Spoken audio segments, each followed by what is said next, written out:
Hungarian community. His will to win was evident early. Tuchel often captained his youth football teams, and his school side lifted the national German football trophy in 1987. The Sport took the young defender on a whistle-stop tour of South Germany, from Augsburg to Stuttgart and then Ulm. A knee injury ended his playing career at the age of 25, though. Tuchel accepted his first coaching role in the Stuttgart youth setup in 2000, hired by none other than Ralf Rangnick. Under Tuchel's stewardship, the club's under-19s won their league. But Stuttgart chose not to renew his contract, feeling Tuchel had an abrasive personality. He went on to manage Augsburg's second team before spending 5 years at the helm at Mainz. He then followed in Jurgen Klopp's footsteps and moved from Mainz to Dortmund. Here, Tuchel secured his first major silverware, the German Cup, in 2017. 8 more major trophies came next for Tuchel in just 5 glorious seasons. He won 2 Ligue 1 titles and a pair of domestic cups as PSG boss. At Chelsea, he famously lifted the Champions League as well as a Super Cup and a Club World Cup, and he also bagged a Bundesliga at Bayern Munich. And then, 4 months after leaving Bayern, Tuchel was unveiled as England's new manager. I always wanted to come back to England. That was my big goal. I have the best memories of the country, of the league and of the players, the attitude towards the game, the attitudes from the supporters. Well, here's hoping Tuchel can finally drag England over the line at a major tournament.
Good morning, I'm Angelina Kelly and this is Early Sports Breakfast on talkSPORT.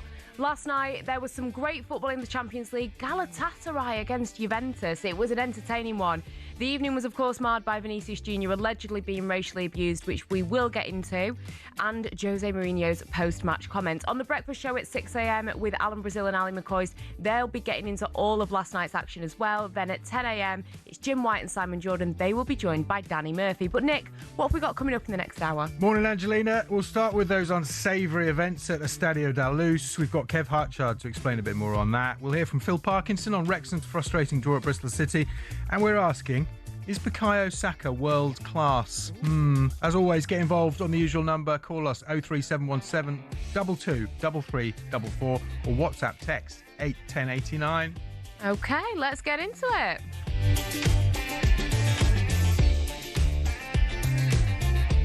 You all good, Nick? Managed to catch any of the football last night? All good. Well, I mean, look, let's start at Benfica. I know you're going to get into that in a minute. Yeah. I just think in events like this, I think I'm all for players. If racism was if it indeed happened, for players walking off the pitch, because probably the best way of actually drawing attention to this kind of stuff and make sure it doesn't get glossed over again. What do you think about walking off? Yeah, I agree with you. I think that walking off sends a very strong message. I think that it stops the game. It literally makes people stop, take note. And, there were also a lot of things with the fans throwing things, etc., etc. If they have, the game almost taken away from them, maybe people will start to take notice. But I agree. I think that it would be something very interesting if that happened a little bit more. Also, you can take the boy out of Rio, but you can't take Rio out of the boy. Let the boy dance. Yeah, for God's sake. I totally agree with you on that one. I think I didn't see anything wrong with that. I mean, Jose Mourinho's been accused of justifying racism after Real Madrid's Vinicius Jr. claims he was abused by Benfica's Gianluca Prestiani. It all kicked off at the Estadio de Luz after the only goal of the game, which was a brilliant goal from Vinicius Jr. It's such a shame that we're not actually focusing on that because it was a fantastic goal. He was then booked for excessive celebration. Like me and Nick were just saying, he did a dance at the corner flag. It is a little bit harsh. But yeah, it was a stunning strike. And Ian Danter and Dean Ashton, they were watching for talkSPORT. I mean, if a goal deserves celebrating, that's one of those. It's just whether he's then turned again. But to be honest, I mean, there was things being thrown at him rather than him and enticing the opposition crowd. Well, the referee has got his arms in an X position, just crossed his arms. And Vinicius Jr. is very unhappy with something that's happened out there. There's fingers pointing from Federico Valverde, and Vinicius Jr. wants to walk off the field here. I think he's maybe encountered something or heard something that unfortunately has distressed him. And at the moment, he appears to have no desire to continue. Now, Arbeloa has come out onto the pitch to talk to the French referee. And there's going to be a yellow card for a member of the Benfica coaching staff for getting a bit too aggressive as he got to the edge of the... In fact, he's been sent off, the member of Jose Mourinho's coaching staff. Meanwhile, Vinicius is talking to Jose Mourinho about what happened out there. So that was Ian Danter and Dean Ashton. They were watching that live and reacting to it live for talkSPORT. Our European football expert, Kevin Hatchard, he actually explained to Sports Bar what we know has happened. Vinicius had scored a brilliant goal, as you've quite rightly outlined. It's a world-class goal in keeping with the form he's been showing recently. Then he runs away to celebrate. The referee, Francois Letexier, didn't like an element of that celebration and therefore shows him the yellow card. As you then say, there is an exchange between Vinicius Jr. and Gianluca Prestiani, who's a young player for Benfica. Vinicius Jr. then responds to something that Prestiani has said to him, goes to the referee and speaks to him about it. The referee then makes the signal for UEFA's racism protocol and takes the players off the pitch. Now, the important thing here is that at this stage, that is an allegation. We don't know what was said. We don't know, the facts of it at the moment. The referee will write his report and it will go from there. So, firstly, these are allegations, but if Vinicius Jr. feels like he has been racially abused, props to him for coming back onto the pitch and staying on the pitch, because towards the end of the game, items were being thrown at him from the crowd, and I think it takes real strength and real courage to go back onto the pitch.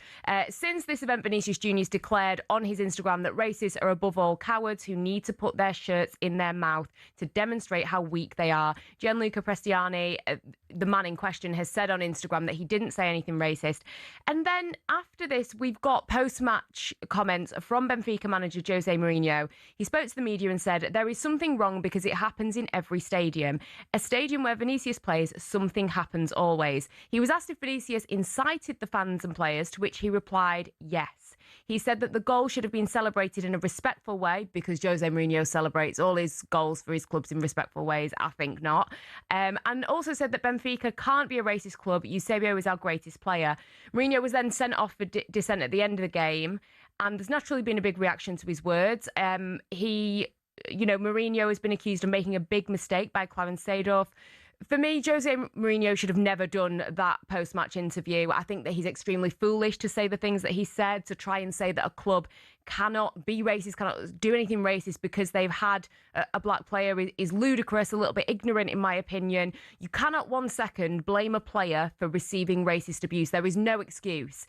He should be able to celebrate however he wants, and to suggest that maybe the player has brought this on himself, it's pretty disgusting. And I hope that Mourinho reflects on the evening's events, and he does take those words back. And, there were whispers if Mourinho could make a return to Real Madrid. I actually, before these events unfolded, wanted to talk about could a return happen. I think that he's just ensured that that's off the table. But don't forget that you can listen to today's episode of the talkSPORT Daily podcast. That's with myself and Kevin Hatchard, who you just heard before. And we will bring you a full rundown of all of last night's Champions League action. And it is available on all your favourite podcast providers now. Elsewhere, there was Championship football last night as Wrexham and Bristol City both remained just outside the Championship playoffs after sharing a 2-2 draw, and Charlton lost 3-1 to Portsmouth away from home. Wrexham, 100%, they dominated the first half. They were excellent. And boss Phil Parkinson told us he's frustrated with a point. After the break, we made one slight technical error and it ends up in the back of the net. And then we've come back into the game again, gone 2-1, had an absolute incredible chance to take the game completely away from them, 3-1. And then the lad scored a goal he'll probably never score again. If you look against a 6'7" keeper, he's volleyed the ball in, it's come off the middle of the goal on the side of the bar. So sometimes you can't legislate for that. If I'd gone into the dressing room and we'd stopped playing at 2-1 and we'd sat deep, and then I'd be annoyed. But it's very difficult to be frustrated with the way the lads have played tonight. So Wrexham are behind sixth place Derby on goal difference only, which with Bristol City a point further back. And the subs made the difference for Bristol City. Sinclair Armstrong got the first goal. Fellow sub Max Bird got the second. It was a volley from just inside the D. It was absolutely brilliant, and it was his first outing in 5 months due to injury. So yeah, a great night for him. Meanwhile, Portsmouth have moved 4 points clear of the relegation zone thanks to that 3-1 win. Our next live commentary in the Championship is on Friday. talkSPORT 2 is the only place to hear Blackburn versus Preston North End with kick-off at 8 p.m. And finally, talkSPORT understands that Bukayo Saka has signed a shiny new deal at Arsenal, which will keep him at the club until 2031. His previous deal was due to expire in June 2027, and reports state that this deal makes him Arsenal's best paid player on wages in excess of £300,000 a week. Can you imagine that amount of money? What you do with it? This is arguably the biggest signing for Arsenal. Despite all the money that they've spent on new faces, this is the one that they wanted to get over the line. And, Bukayo Saka is Arsenal. He's been at the club since the age of 7. He's a fan favourite.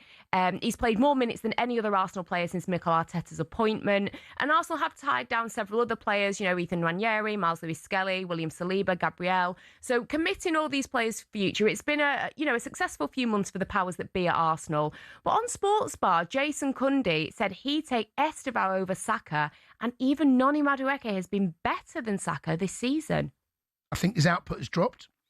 And what we've seen with the introduction of Noni Madueke and Eze, there's players in certain positions, certainly where they didn't have a couple of seasons ago, certainly not last year, where there's strength in depth. So when he came out the side, it felt like there was a noticeable dip in attacking strength about the way they played. But I think there's definitely an argument to be said that he, in a World Cup year, where I would say before he was a nailed-on, guaranteed, 100% starter out wide right for Thomas Tuchel, I think there can be a conversation where there shouldn't be.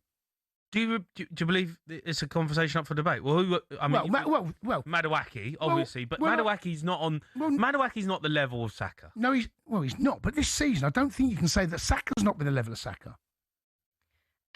I'm not too sure where Madueke came from there, I'll be completely honest. But you know what? Sometimes we're not always on point with our pronunciations. But, Saka hasn't been at his best. I understand that he's on this 15-game goalless run. But since the start of the 21-22 season, only Mo Salah, Erling Haaland and Ollie Watkins have contributed more goal involvement. So for me, I think he's got credit in the bank. And, you look at other players when it comes to England. I'm talking about Phil Foden. He went missing for the majority of last season. This season he's been missing at times as well. And he's somebody that, I know it's different positions, but he's somebody that I would be looking at way more.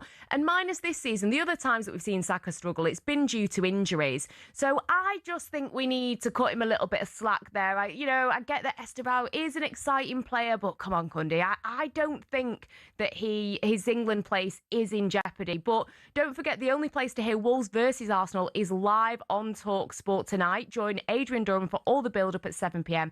ahead of an 8 p.m. kickoff. off. So today we are asking the question, is Bukayo Saka world class? Should he be starting for England this summer? I think he should. And if not, who's starting ahead of him? I would love to know what you guys think. Get in touch on 03717 223344 or text 81089. This is Early Breakfast on talkSPORT with me, Angelina Kelly. It's 5:15. Up next, we'll get the best of the back pages and we'll get Big Angie's big predictions for 2026 and beyond.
Haji, morning to you. Congratulations. Well done, Haji. Morning. How are you guys? Yeah, Very well, we're really thank you. good, but you must be absolutely over the moon. I mean, how big a... We'll talk about the hat-trick in a moment, but how big a win for Coventry was that? Super important. First versus second, top of the table clash. It was important to see who could come out on the end, and I'm happy we were able to take 3 points home. Haji, what about the start of the game? I mean, you're unlucky yourself. Good header downwards, hit the post, go back.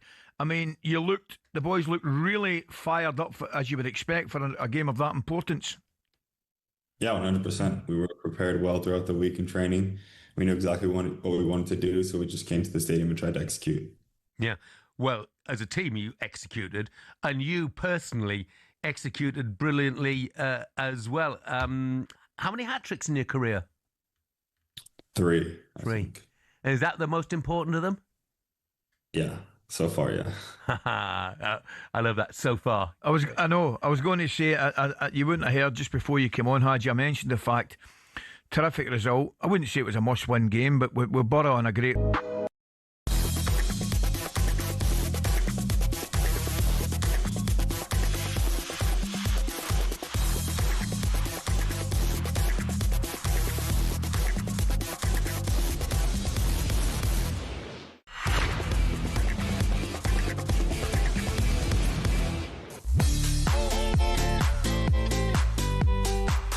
Good morning, I'm Angelina Kelly and this is Early Sports Breakfast. This morning we have been discussing Jose Mourinho being accused of justifying racism after Real Madrid's win at Benfica, and Wrexham and Bristol City, their draw leaves them both outside of the Championship playoff places. We're building up to talkSPORT Breakfast at 6 a.m. with Alan Brazil and Ali McCoist.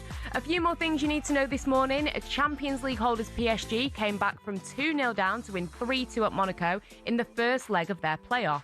In the Scottish Cup, 10-man Dundee United held on to beat League Two side Spartans 2-1 and avoid an upset. Dundee United are through to the quarter-finals for the first time since 2022.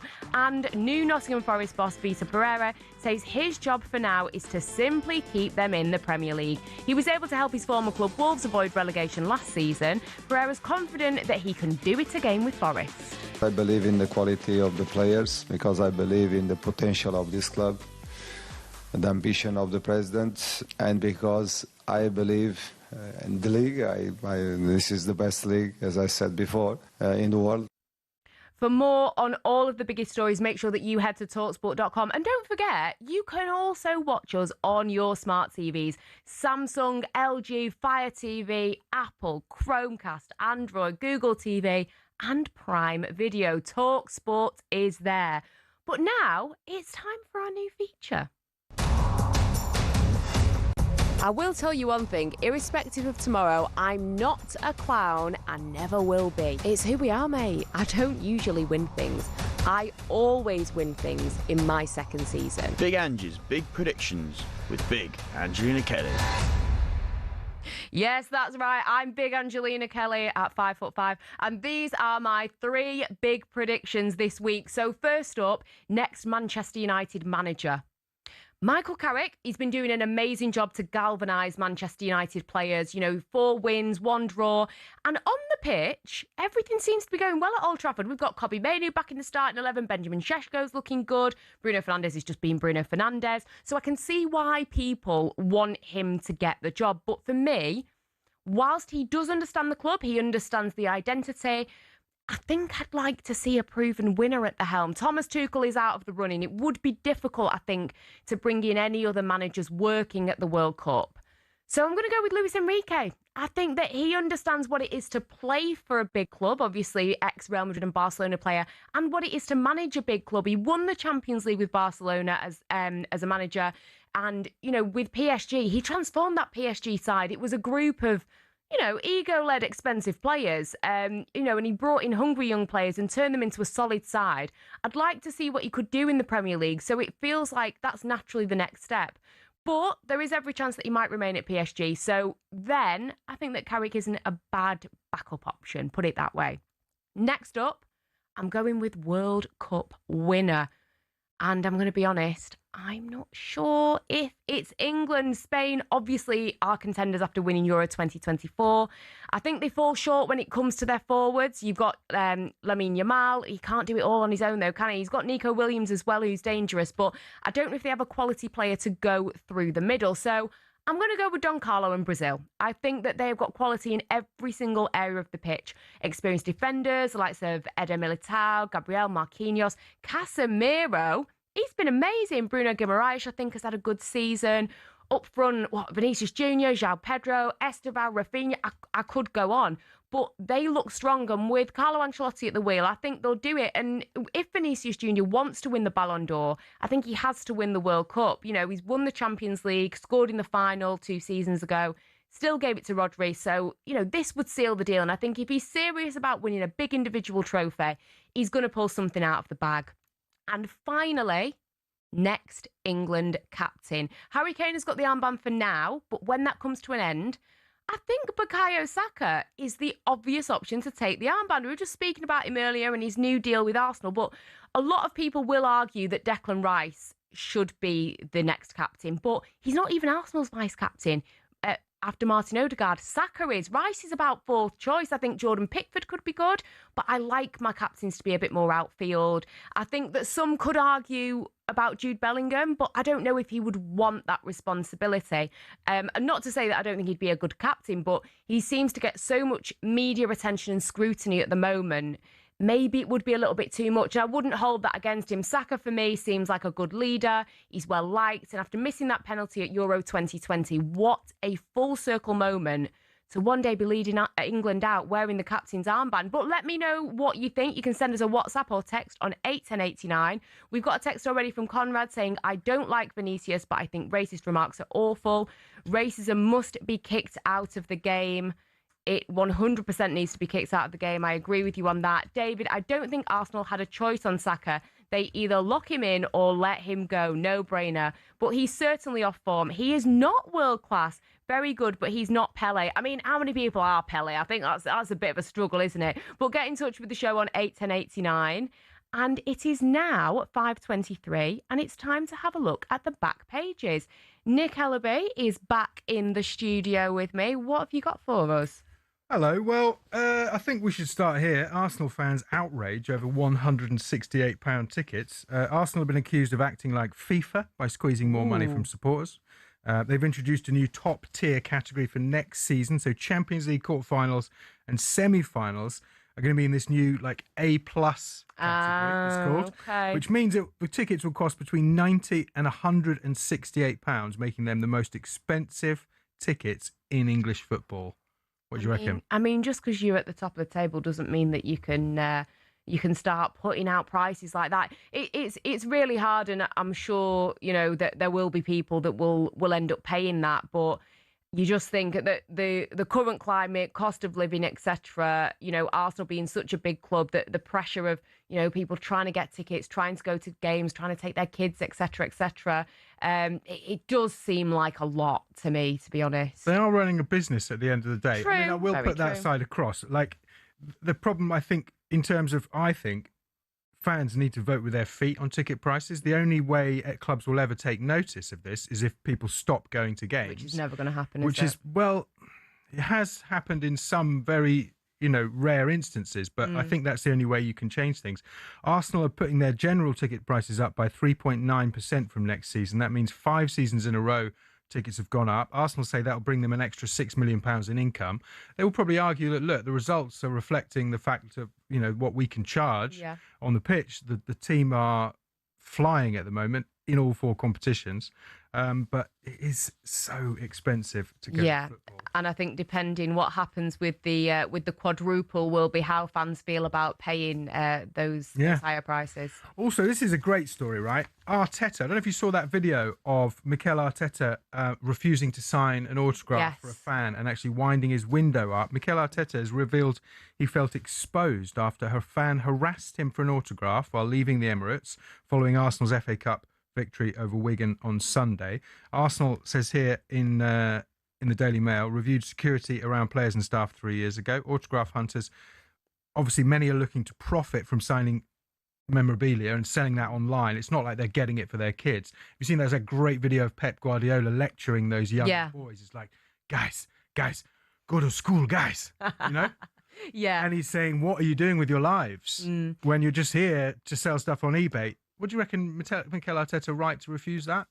It's a hard one because how do you know that somebody's trying to sell something? I will say for me, being a Manchester United fan, I've been at games, with some of our talkSPORT colleagues. Alex Crook has been there with his children and has taken them to get signatures, and people like Bruno Fernandes, etc., have always been really good. But then you do also see people that are stood there, adults maybe with their kid to kind of help it look like it's for the kid, and they've got stacks of pictures that they're not even enamoured by the player. They're just like, yep, sign this, like it's like they've just got like paper for contracts or something. Yeah, it's like, yep, sign this, and that's where it does get a little bit difficult. But yeah, I'm not a fan of it, and it's a tough one for Mikel Arteta because he might feel that maybe that was what was happening, but you can never prove it. Yeah, sure. Very quick, we've had a text in saying, when are you going to give Cardiff City a mention? So we're doing it now. Cardiff smashed AFC Wimbledon 4-1 last night. What a job Brian Barry Murphy's doing. Cardiff are top of League One by 4 points after that result. So looking probably to see them in the Championship next season. Yes, definitely. And also, this is a mad story, right? 14 former international cricket captains, including Michael Atherton, writing in the Times today, have written to the Pakistani government to ensure that Imran Khan, the legendary all-rounder and former Prime Minister of Pakistan, is given medical attention and proper treatment. He's in prison at the moment. He's serving 2 separate sentences of 17 and 14 years. He's the former Prime Minister. He's in prison on a slew of charges. His supporters say these are all politically motivated, but there are questions over his health at the moment. Apparently, it was reported he's close to losing the sight in his right eye, and people are just asking that he is being treated with dignity in prison. It's such a crazy story, this. But if you want to read more about it, Michael Atherton writing in the Times today. Brilliant cricketer and amazing journalist. Quite worrying developments in Pakistan. Yeah, definitely. And I think whatever your opinion is on people being incarcerated, people doing their time, you want the dignity, you want basic things, basic healthcare, etc. So yeah, that will be an interesting read. But thank you very much for that. That was a review of this morning's back pages with talkSPORT's Nick Ellerby. I'm Angelina Kelly. You're listening to Early Sports Breakfast on talkSPORT. Up next, we'll have some fun with the front pages and take a look at top versus bottom in the Premier League tonight.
our favourite film that he's done, and the only time, to my knowledge, that he was teamed up with McCoist was in A Shot to Glory. In the small village of Kilnockie, not much ever changes. Should try out this new invention, Gordon, called a car. But now, it is, of course, the recent signing by Kilnockie of Jackie McQuillan, Scotland's most notorious star soccer player, has been chosen to boost the town's struggling team. This guy's going to give us the punch we need, Gordon, to make him win the cup. Don't you want to win a cup? Teams win the cup, Peter, not prima donnas reminiscing their past glory. Academy Award winner Robert Duvall, Michael Keaton, and introducing Ally McCoist. They are all driven, stubborn, selfish, and as competitive as a pack of street dogs. This is our shot at glory, lads. All right? All right? A shot. Ever fancied having a beer in the stands while watching your team at the Emirates, or at Anfield, or at Stamford Bridge? Well, this season you actually can. Drinking alcohol in the stands at Premier League games may still be illegal, but the Women's Super League is doing something different. And here's how we got there. Back in the 1980s, football had a serious image problem. The sport was plagued by violence, pitch invasions and beer-fuelled chaos. Then, in 1985, Margaret Thatcher's government stepped in. They introduced the Sporting Events Control of Alcohol Act, banning alcohol in view of the pitch across England and Wales. Since then, many fans and clubs have called for the law to be relaxed. But despite attempts to change things over the years, authorities just haven't been convinced fans can be trusted. But in January 2025, something did change. The Women's Championship, now called the WSL2, launched a trial allowing fans to drink in the stands. The reasoning? Well, fans at women's matches tend to behave differently. Less aggression, more family-friendly vibes. As a result, select WSL and WSL2 stadiums are now allowing fans to drink alcohol in view of the pitch. It's been a landmark move showing growing trust in fans and recognising that women's football is building its own culture. So could the men's game be the next to leave the 1980s behind? Well, maybe, if fans can prove they can handle a pint without pitching it at someone.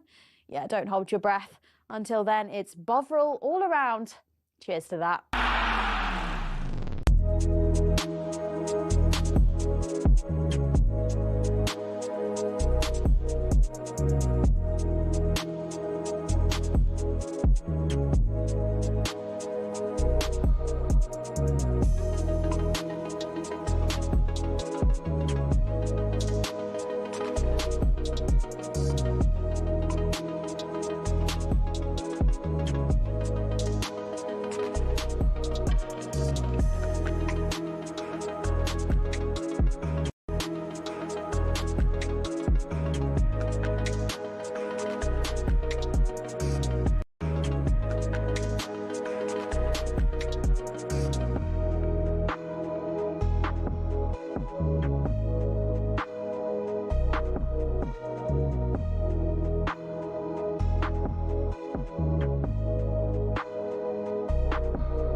Good morning, I'm Angelina Kelly. This is Early Sports Breakfast. We're building up to talkSPORT Breakfast with Alan Brazil and Ally McCoist from 6 a.m. Some of the headlines this Wednesday morning: Scottish Cup holders Aberdeen look to join Dundee United in the last 8 tonight when they host fellow Premiership team Motherwell. Great Britain's men's curlers face a must-win match against the United States at the Winter Olympics this lunchtime. The women's team are also looking to scrape into the last four ahead of their clashes with the USA and Japan. And final preparations for the new Formula One campaign are getting underway in Bahrain this morning. It's day one of the second pre-season testing session before next month's opening Australian Grand Prix. For more on all of the big stories, head to talksport.com. Our top story on Early Sports Breakfast today is Real Madrid's Trent Alexander-Arnold has called the scenes in their 1-0 Champions League win at Benfica a disgrace to football. The first leg of their knockout tie was stopped in the second half when Vinicius Jr. reported an alleged incident of racist abuse by Argentine winger Gianluca Prestiani. On Instagram, Vinicius has written racists are cowards. He says that he was abused after being booked for celebrating a goal. Our European football expert is Kev Hatchard. This is what he's had to say. Look, it's something UEFA have to investigate. Yeah. And what I really hope, just quickly on this, what I really hope is that the narrative at no stage becomes what it often does with Vinicius Jr. Yeah. When these incidents happen to him, and again, it's an allegation at this stage, but when it's been proven that he's been racially abused by fans away at stadiums, there is often an undercurrent. Well, he doesn't help himself. He antagonises people. He celebrates in a certain way. It's an outrage that even gets discussed. Yeah. But it will by some people. And that part of it never sits well. I completely agree with Kev there. And the scenes last night were horrendous, and we'll wait to see the outcome of the referee's report. But this whole idea of Vinicius being blamed for people being racist to him makes absolutely no sense. It is very ignorant. Like I say, I completely agree with Kev on that one, and that is something that does need to change immediately. talkSPORT's Champions League coverage, though, that continues tonight with Newcastle's trip to Karabakh in Azerbaijan. That's live on talkSPORT 2. But meanwhile, the Premier League is back live on talkSPORT tonight, and it's top versus bottom.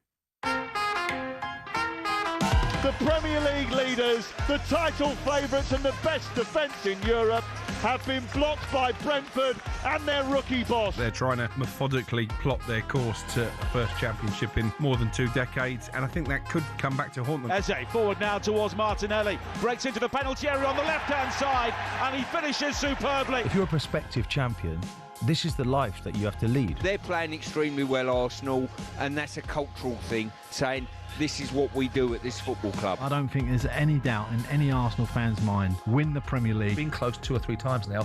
This is the time. You've been given all the tools. Everything's in play. Look at the squad they've got. João Gomez at the byline, gets to the cross and turned in.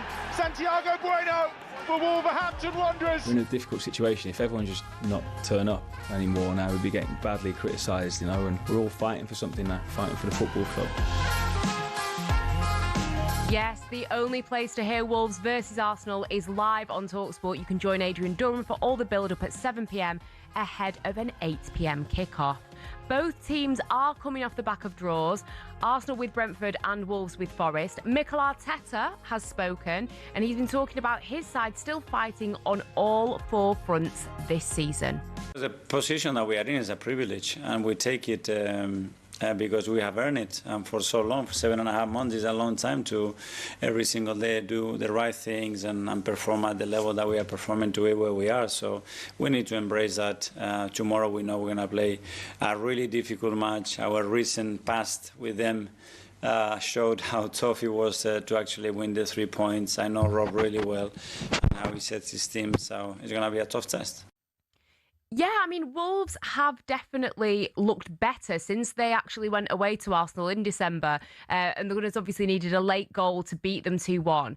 And since then, they've just looked a little bit more solid. They got the point at Old Trafford, against Everton. They beat West Ham. So by their standards, they're looking good and are harder to beat. But having said that, if Arsenal are serious, if the quadruple is on, if they're not going to bottle it, if winning the league is what they are going to do, then this should be an easy win. There are absolutely no excuses. And they do have a few injuries, but they have a huge squad. And the reason why they've got this huge squad is because it's built to deal with injuries.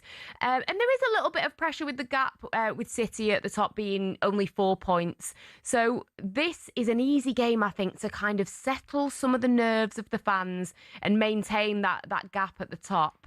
But thank you for getting in touch this morning. Today we've been talking about Bukayo Saka and his new Arsenal contract. So Neil, the Wigan fan, he's texting, Saka as England captain is a shocking take. He's massively overrated and starts limping when it gets tough. Oh, I think that's a bit harsh, Neil.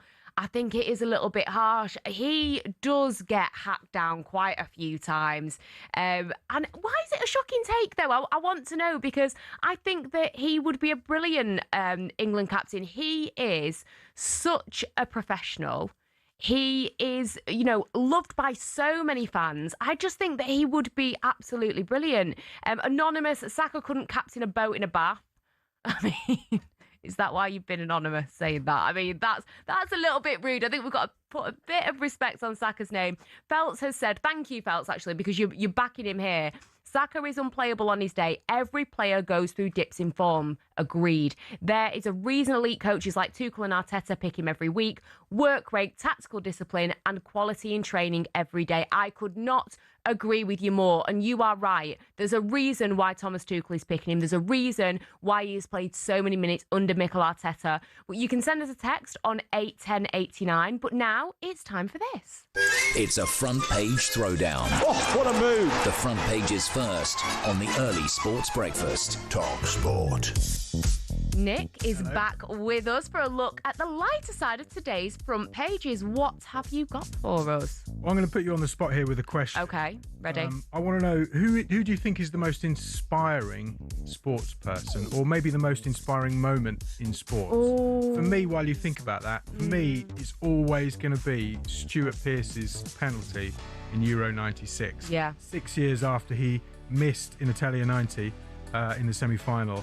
And I can't watch that clip without getting emotional because Really? he, like the weight on his shoulders during that penalty, and then you can see after he scores his face and the way he just gets the crowd going. Yeah. Like, for me, that is the most inspiring sports moment I've ever seen. Who's the most inspiring sports person, or maybe most inspiring moment for you? You know what? I think if I'm going with recent things, I've got to go with the Lionesses in the summer when they won their second Euros. That penalty shootout against Spain. I was lucky enough to be out there with talkSPORT. I was in the stadium for it. Hannah Hampton was just fantastic. I was sat next to Adrian Durham. Our hearts were in our mouths. It was such an amazing moment. And I think for that squad to do what they did and to beat Spain, who they lost to in the World Cup a few years prior, I just think it was an amazing moment for football and an amazing moment for women's sport.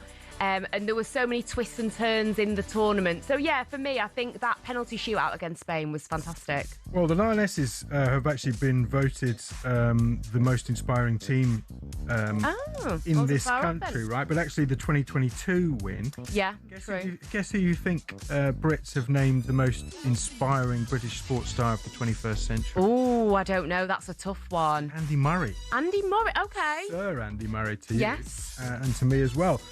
Apparently, so Chris Hoy is second, Mo Farah is third. Yeah. And apparently charity work ranked higher than exceptional sporting achievements. Obviously, Andy Murray has done a lot of it. Marcus Rashford's come in at seventh. Yeah, I mean, what he did with his campaigns with the government was whatever people think about him on the pitch and things like that, and what went down with Manchester United and rumours and everything. Still, what he did charity-wise is amazing, and him being at Barcelona, it's good to see him playing good football. Feeding kids and getting kids to read. Yeah, exactly. You can't complain about that, can you? Also, this caught my eye. This is absolutely hilarious. Go on. Olympics condoms wipe out. Online prices hitting £90. So apparently this is in the Daily Star. Yeah. Sex-crazed Olympians are shelling out £90 each for condoms, with the athletes' village hit by a shortage of contraceptives. Initial delivery of 10,000 condoms to Milan Cortina this week went within 72 hours. Wow. Leading to an order for 5,000 more. Now the condoms are changing hands for as much as £90 on Vinted. On Vinted? So I just want to know when you've overpaid for something. When I've overpaid for something, I think I'm overpaying for everything at the minute. Groceries, you name it, I'm overpaying. But that is shocking. Those numbers are quite surprising, but at least everyone is, being safe. Exactly. It happens every Olympics. I don't know why they don't just just stock up on more. Get more in. Yeah. Very quickly, darts hero Luke Littler could be about to change his double top. Apparently, he's eyeing up a new look after his sponsorship with Target Darts. He's going to get 20 million quid over 10 years, I think. But Littler remaining cautious about fashion and equipment, saying, "What my dad always says to me, if it's not broke, don't change it." What do you think he should change the old sort of blue, purple and yellow combo, or Can you think maybe? I mean, I don't think darts fans will mind too much. For me personally, have a little glow up, switch it up. Why not? Do something a little bit different. But then if it's been working, maybe it's, like a good luck thing. You know how some people have like lucky socks or a lucky top or something. Maybe, maybe you shouldn't mess with it. I think he's already kind of made it iconic. Yeah, fans that's are wearing his shirt to the games. Well, anyway, keep an eye on Luke Littler. He might be in some new colours soon. Yes, fashion-forward Luke Littler. Well, thank you very much for that, Nick. Yes. This is Early Sports Breakfast with me, Angelina Kelly. It is 5:45. Up next, we look ahead to Newcastle's long old trip to Baku.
I see Liverpool qualifying for the Champions League. I also see them going on a competitive run in the Champions League itself.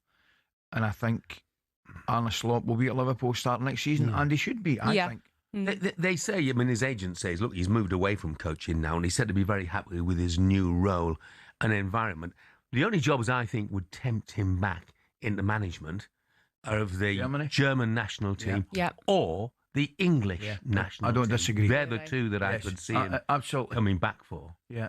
I mean, Real Madrid, PSG. I mean, the Real Madrid's a big challenge for anybody, isn't it? And getting those kind of Galactico signings to do the running required, the heavy metal football, I think it would be a lot. And I know Klopp wasn't always the biggest fan of some of the media in the UK. The media around Real Madrid is phenomenal. Is insane. Yeah, it would. Well, why would you risk your reputation in a job that is littered with the sort of carcasses of those who've gone before? Yeah. And I guess, considering he was a direct rival of Pep Guardiola for several years, will he feel like maybe he should have more league titles, more Champions League titles? Because he probably feels he should have more titles. Would he like to get back into it maybe for that? Yeah, maybe a little bit of that. But I mean, you've got to say, two of the best title races we've seen in years, they took Man City all the way, didn't they? I mean, and you could argue just a little bit.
Good morning, I'm Angelina Kelly. This is Early Sports Breakfast on talkSPORT. This morning, we've been discussing Jose Mourinho being accused of justifying racism after Real Madrid's win at Benfica and Wrexham Bristol City's draw, which leaves them both outside of the Championship playoff places. We're building up to breakfast at 6 a.m. with Alan Brazil and Ali McCoist.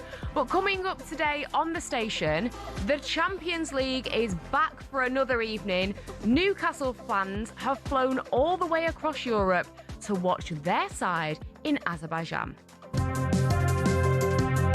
We were well aware going into this season it was going to be different for us. And neither PSG nor Newcastle are going to finish in the top 8. I think if you said to a Newcastle fan before the start of this season, you'll get a Champions League playoff place, they would have bit your hand off. Tonali with another drive! Oh, what a goal! Sandro Tonali! When you're in the Champions League, you have to prioritise that, because it's not looking likely that Newcastle are playing well enough to reach the top 5 in the Premier League. It's Newcastle 2, Brentford 3. This will be pretty much the last game that they'll have wanted. Yes, of course, they should win, but Qarabağ have been decent at home, a couple of good home results. Turned in on the follow-up, it's Leandro Andrade. Qarabağ equalise. A pivotal night in the race for the Champions League. Yes, it's a big night for Newcastle. Both teams are playing at this stage of the Champions League for the first time. And you know what? Newcastle, they've not been good on the road, but they're coming off wins at Spurs and Aston Villa. But this trip, this is a big one. It's a 5.5-hour flight to Baku. It's going to be taking up a lot of Newcastle's week, a lot of the fans' weeks as well. But, you know, they have Manchester City at the weekend at the Etihad Stadium on the Saturday evening, and that will be live on talkSPORT. But yeah, it will be an interesting one. I mean, I'm excited to see what Anthony Gordon does, because only Kylian Mbappe, Harry Kane and Erling Haaland have scored more Champions League goals than him this season. So it will be a good game for him, hopefully, to get a few more goals in the back of the net. But Qarabağ, they are actually known as the Horsemen, and talkSPORT's European football expert Andy Brassel has given us the lowdown on them. Qarabağ have been decent at home, a couple of good home results, particularly that one against Eintracht Frankfurt, which got them here. The fact that they were 2-1 down with 15 minutes left, and they came back to win that. They are the most stable of teams in the Champions League, really, because even though they're not in it year after year after year, they've had the same coach for going on 20 years in Gurban Gurbanov. They know exactly who they are and what they are. There's some really interesting South American talent in there. Camilo Duran scored regularly during the group stage, and Leandro Andrade is great value as well. And then over recent years, they've had increasing talent drip through from French academies and even some older players. So Qarabağ obviously lost 6-0 to Liverpool. They beat Frankfurt. They lost to Ajax, who were already out of the competition. Chelsea drew 2-2 there. They beat Benfica and Copenhagen. So on paper, minus the Chelsea result, which could give cause for concern, but you do need to remember that Chelsea did rest some of their big players for that game. On paper, this should be a win for the Magpies, and it will be an important one. I mean, they've got big names like Guimaraes and Joe Linton, for example, that are out. Botman, Miley and Ritter are being assessed. But like I say, having that game against Manchester City on the horizon at the Etihad Stadium, that's another away game.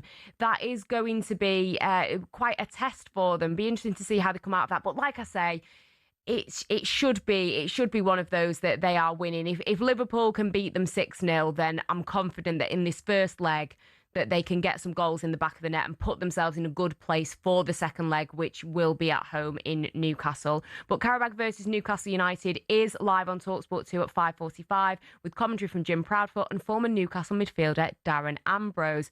Don't forget you can send us a WhatsApp on 81089 or a text. Today we've been talking about Bukayo Saka and that huge new Arsenal contract. I'm sure fans are very happy to hear that he will be remaining at Arsenal until 2031 at least. But lots of people are coming back at me about my prediction of Bukayo Saka as the next England captain. I didn't realise this would ruffle so many feathers. Nick has texted in and said Saka is not world class at all. He's an attacking player that struggles to score goals. He's also not the future England captain. It's Declan Rice all day. Well, tell me why Declan Rice isn't the vice captain for Arsenal then. He's fourth in line. And I think when it comes to world class, you know, what do you define as world class? Because you know, the only players, in my opinion, that are ahead of him on the right wing in world football, Lamine Yamal, And on this season's form, I think Michael Elise, Salah was good last season, but is declining. Rafinha's been okay, I guess, but it all depends on what you class as world class. Joe in York has said Saka is a fantastic player, but not an inspiring on-field leader. No from me as future England captain. Anonymous has said Saka is too quiet to be England captain. Alex has said Saka is not a leader. Awful call. I'll double down and say Saka would be a terrible England captain. But why would he? Do you always have to be really mouthy on the pitch? Do you have to be really loud to be a good captain? Can you not surely get your message across in a different way? And also, you think about captains that are mouthy, that do, raise their hands in the air and have always got something to say. Bruno Fernandes, for example, at Manchester United, everyone slates him and they don't like the way that he deals with things. So I think it's a little bit of a reach there. I don't think that you have to be gobby in order to be a good captain. And I think the way that he's loved by the fans, etc., is an important one. But finally, I can see Alan Brazil outside doing his ginger shots ahead of talkSPORT's breakfast from 6.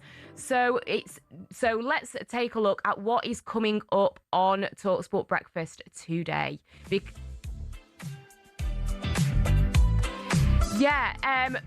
On Tuesday's show, Steve-O from Coral, he said that he was enjoying the new Champions League format, provoking a furious reaction from Jeff Stelling.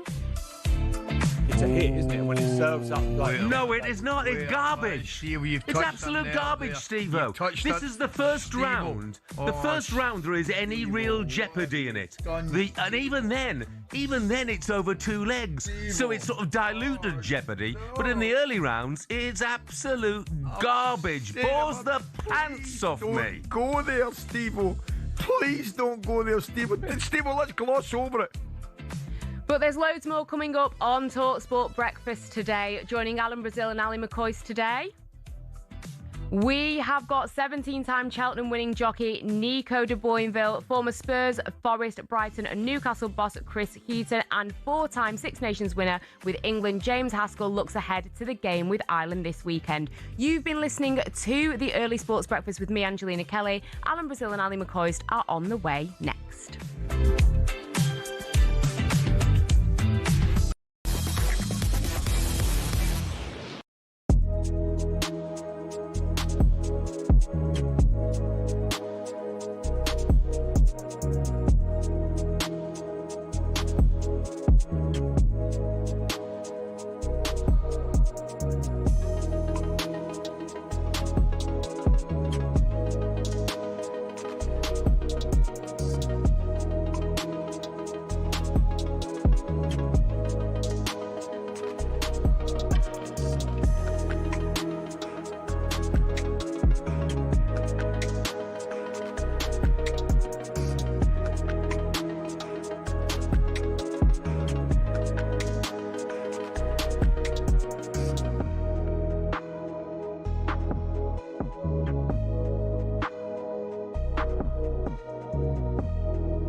Let's go to Joey, who's a Spurs fan. All right, Joe?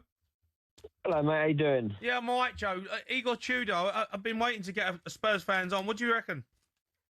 I'm a bit concerned. Look, if he does the job, he does the job. But he likes to play his 3 at the back with the wing backs. My problem is we haven't got enough centre backs to play at the back in the first place. So I think he knows what he's walking into, but I think once he's there and seen it, I think he's going to be a very frustrated man. But I wish him all the best. I hope he gets out of his trouble. I spoke to you last year.